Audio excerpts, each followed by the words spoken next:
Picture this. The moon casts an eerie glow over the Tower of London, and in the shadows, a figure glides silently through the ancient corridors. Some say it's her, Anne Boleyn, the queen who lost her head to Henry VIII's ruthless ambition. But before we begin, don't forget to like and subscribe to help us grow our channel. For centuries, visitors and staff at the Tower of London have reported encounters with Anne's restless spirit. She's most often seen in the Chapel Royal of St. Peter ad Vincula, where her body lies buried beneath the altar. But that's not all. Witnesses have spotted her floating along the Tower Green, where she met her tragic end on that fateful day in May 1536. Perhaps most chillingly, she's been observed leading a procession of nobles through the Queen's house, where she spent her final days. But why do people sense her presence after all these years? Many believe it's the intense emotional energy left behind from her dramatic fall from grace. Think about it, in just 3 years, she went from being the most powerful woman in England to facing execution on false charges. The shock, betrayal, and injustice of her death seem to have left an indelible mark on the very stones of the tower. Her unrest makes perfect sense when you consider the circumstances of her demise. Anne was accused of treason, incest, and adultery, charges that historians now widely believe were fabricated. She was denied a fair trial, and her own husband, the man who had moved heaven and earth to marry her, signed her death warrant. More tragically, she left behind a young daughter, Elizabeth, who would grow up to become one of England's greatest monarchs, but would never know her mother. But here's the interesting part.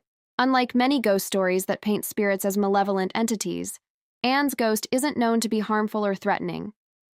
Witnesses describe her presence as melancholic rather than menacing. She appears as a graceful figure, often dressed in the same clothes she wore during her imprisonment, a long black dress and French hood. Some say they've seen her carrying her head under her arm, though this detail likely stems from Victorian embellishments to the tale. In fact, many who've encountered her spirit describe feeling overwhelming sadness rather than fear. It's as if she's not trying to frighten anyone, but rather seeking understanding, perhaps wanting her story to be told and her innocence to be remembered. She's been known to appear especially around the anniversary of her death, May 19th, as if marking the moment that changed not just her life, but the course of English history. So next time you visit the Tower of London, keep your eyes open for an elegant figure in black. You might just catch a glimpse of one of history's most fascinating queens, still walking the grounds where she spent her final days, her story echoing through the centuries as a testament to the power of truth and justice. Don't forget to like and subscribe to help us grow our channel. Have you ever felt an unexplained chill run down your spine while walking through an ancient castle? That sensation might just be the presence of one of England's most famous ghosts, Anne Boleyn, the ill-fated second wife of Henry VIII. They say she still walks the halls of her former homes, her presence as commanding in death as it was in life. At the Tower of London, where she spent her final days, guards have reported seeing a headless figure gliding through the corridors at night. Some say they've heard the click of her heels on stone floors, echoing through the empty chambers where she once walked as queen. But the tower isn't her only haunt.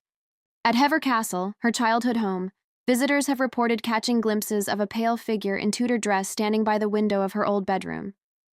During Christmas time, they say her ghost appears most frequently, perhaps remembering happier days of her youth.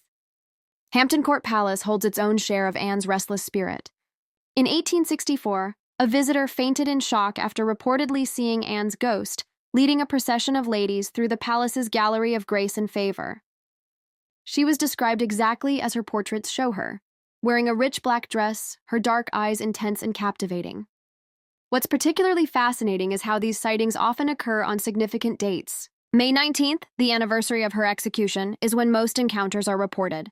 Some witnesses describe feeling overwhelming sadness or anxiety before these appearances, as if Anne's emotional turmoil from her final days still lingers in the very walls of these historic buildings.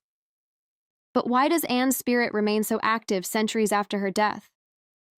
Perhaps it's because her story was left unfinished, her reputation tarnished, her daughter Elizabeth's legitimacy questioned, her life cut brutally short before she could defend herself against the charges that led to her execution.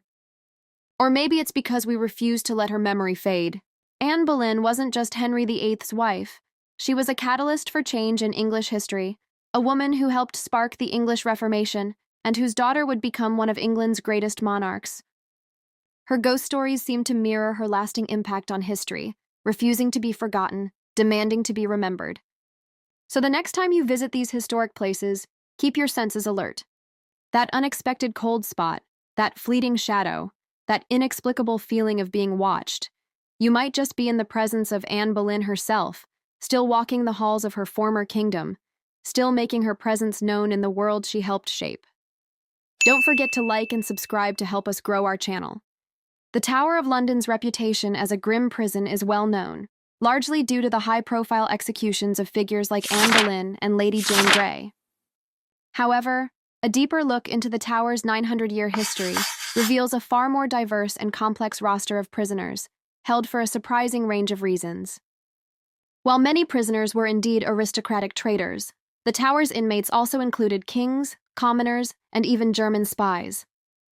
The tower's first recorded prisoner, Ranulph Flambard, the Bishop of Durham, was imprisoned in 1100 not for treason, but for embezzlement and extortion under King Henry I.